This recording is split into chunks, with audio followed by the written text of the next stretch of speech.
A lot of people have the perception that once they get to a certain tax bracket, once they get a certain level of income, all their worries will disappear. Everything will be fine. If I made this much money, I would be so happy because I would have all of these things. And I think it's interesting to hear points of view of people who have had nothing. You know, we're dependent upon everyone or an entity to just get by and to eat. And to see those same people get to the level they thought would make them happy, see them succeed and be able to be a successful bringing in money at least, and see if they really did end up happy.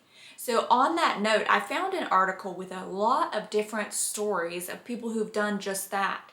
And they can give us their ideas and what they actually experienced versus being here or being there. And this article came from BuzzFeed.com, and I will always leave these articles linked down below because there were more stories than I'm going to include in this video. But I think some of these are super interesting for us to touch on to see what reality really is like. The article is called 15 Wealthy People Shared What They Have Learned Since Being Poor.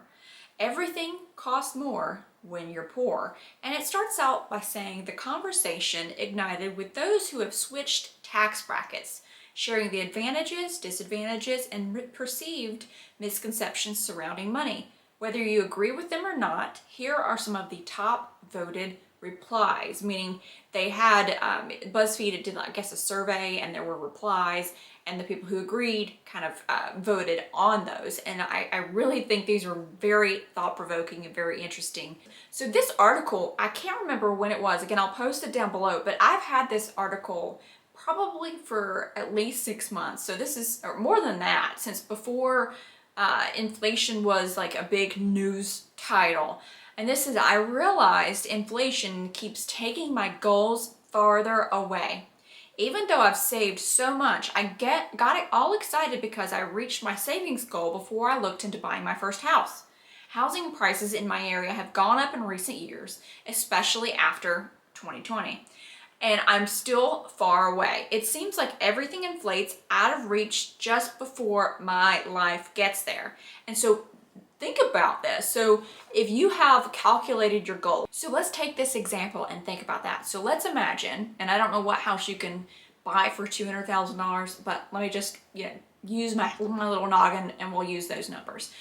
Let's say you want to buy a house for $200,000, right? And you decided this 2 years ago. And you figured out a plan that you could save up for the down payment. You wanted to put 20% down, which would be $40,000, and you wanted to do that over the next 2 years. And you are going to live as low and cheap as possible over the next 2 years in order to save $20,000 a year, right? So that's your $40,000. So you get to that 2 years, and you've decided now's the time. You've got $40,000 in the bank. You can get that $200,000 house and put down your 20%. What just happened? Inflation went through the roof. The $200,000 house is now worth $350,000. So now you've got to save that extra amount. So this is what they're talking about. And right now, a lot of times in recent past, you could adjust yourself, right? You could make up the difference and it wouldn't be that huge of an increase. But in particular, like regarding real estate or other things that are happening right now, or new cars, that's, I saved up for 2 years for my vehicle and I bought it at the beginning of 2020. Thank goodness. I was kind of regretting it a bit just because of everything that first happened. In the beginning of 2020, I was like, should I have saved this money? No, because that car now is worth, not my car in particular, but that same car, if I'd bought it 2 years later, it would have been astronomical. So it's almost gotten worse over the last couple of years. You can't get to that goal. You've got to imagine the goal, and when you kind of come up with that number, you've got to really over-project that number is what is a better word. So this is absolutely a correct statement here. The second one I'm going to read is, a bigger house means a bigger headache. And that is absolutely true. It means a bigger headache, meaning there's more time, stress, and money that has to go into it.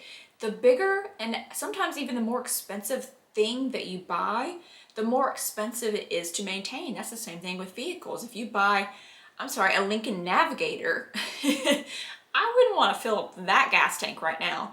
And then the cost of maintenance, the cost of these vehicles, especially those where you're having to buy premium gas in them, that's really expensive right now. And then a lot of the times you can't do the maintenance on them yourself. They don't allow for you. You just can't get into the systems to change it, or you cannot obtain the things you need to do that. You have to take it into the dealership.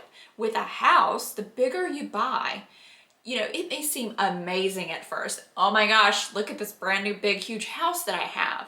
But once you start receiving that gas bill and that electric bill and that water bill for that lawn, you are going to rethink your choice, basically. They say buy a house for what you need, not what you want. So it's obviously a personal preference. It's completely up to you. It's your decision. But when you're buying a house, a bigger house, know that it absolutely is going to be a bigger headache because it's just something bigger to maintain.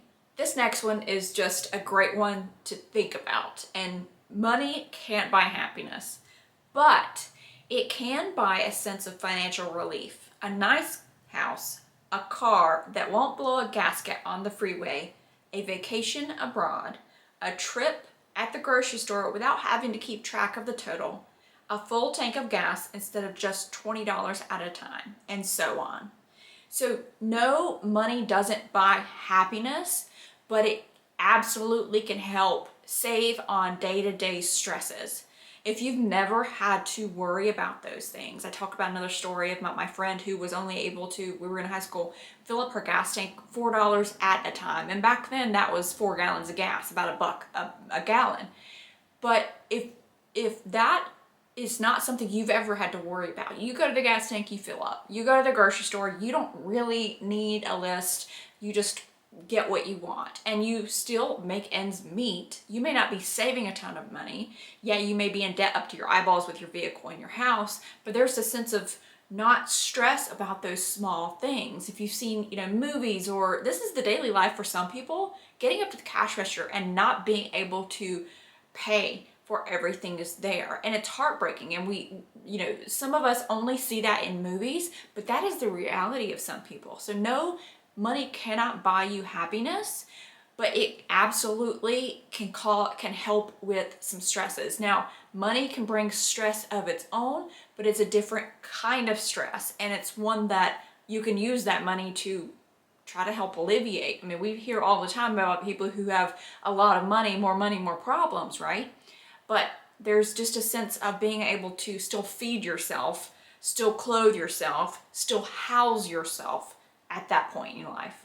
The next one is one that is truly worth sitting and thinking about, okay? It is being wealthy means nothing if all you do is work nonstop to make more money. The real currency is time. Real wealth means having the time to enjoy life without worrying about money. Listen to that again. Real wealth means having the time to enjoy life without worrying about money. So in this case, realize that most of the time you can get more money, but you can never get more time. So you may be working to get where?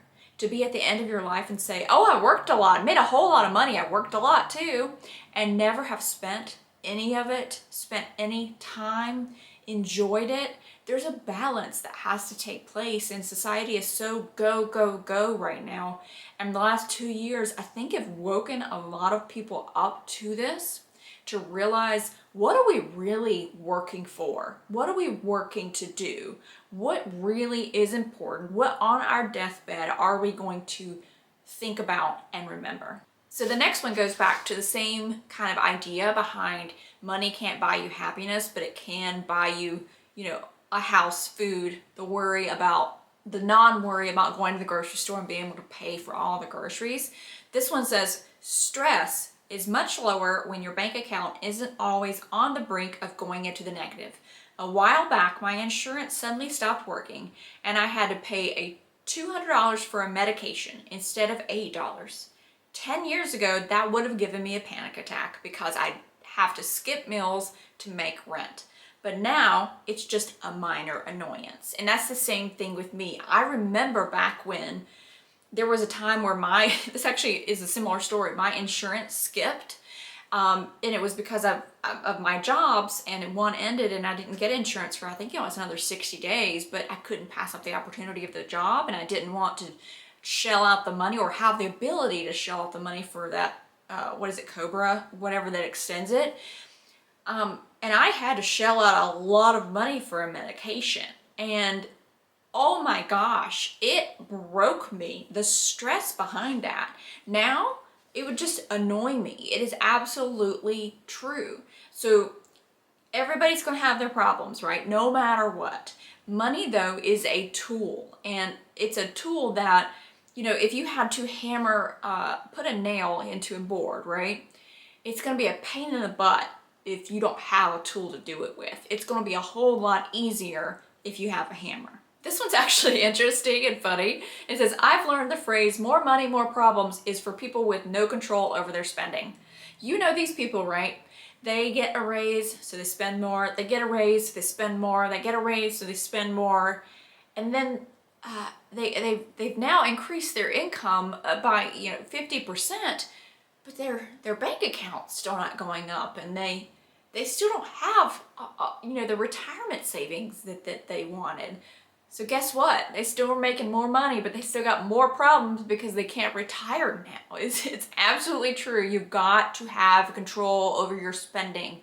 I was recently talking to somebody who needed to really sit down and do the budget. They were talking about financial independence, and I said, no. You're not there yet. You're trying to make the leap from being a carnivore and eating all meat all day long to eating completely raw veggie. You're going from here to financial independence. No. The first step would be your budget. You are walking in every day. It's like walking with a wound in your foot, right? And every day you walk with that wound in your foot, and it hurts every single day. When you first sit down with that budget, it's going to hurt for a minute because you're going to be in a realization. You're going to want to smack yourself in the face for not realizing a lot of things. You're going to discover what's truly been going on, and sometimes reality hurts. So it's like that wound in your foot. You can keep walking around with that wound in your foot.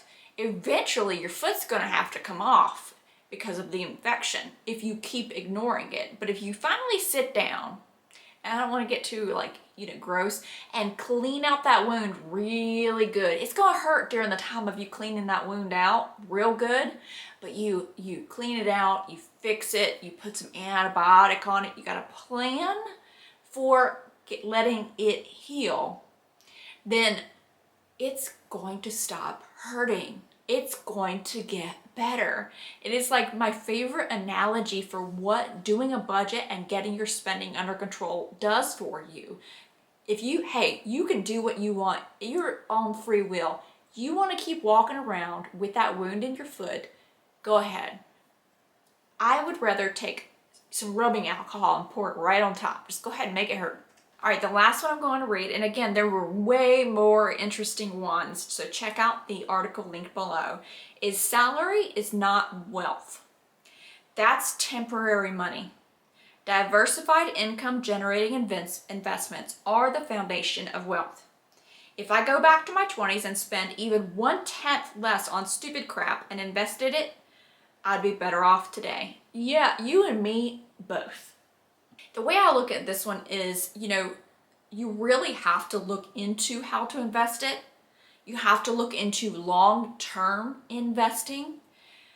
There are many people that want to do these get-rich-quick things, or buy up all this property and have it as rental property. How did rental property go for some people a couple of years ago when rents were deferred, and those people who had those rental properties had mortgages out on them and now had to pay a mortgage without the rental income, right? There, you can get rich quick can be a scheme in a lot of areas for a reason. You've got to really sit down and look at a long term. It's a marathon. It's not a sprint. You've got to look at the long term and just realize how fast the last 2 years have gone, and realize how fast the last 10 years have gone. Your money, every little bit that you put in, you've got to almost ignore it. It's gone. It's not here, but you put into those investments. And the best thing about it is it just builds and it builds and it builds if you do it the smart way. I hope you enjoyed this video. Let me know down below if you have been from not a lot of money to a lot of money. What was your lesson, your biggest lesson during that time, and seeing both sides of the picture here? I would love for you to put it down below. If you enjoyed this video, make sure you click on that like button, and don't forget to subscribe to my channel. I would love to have you back for more videos.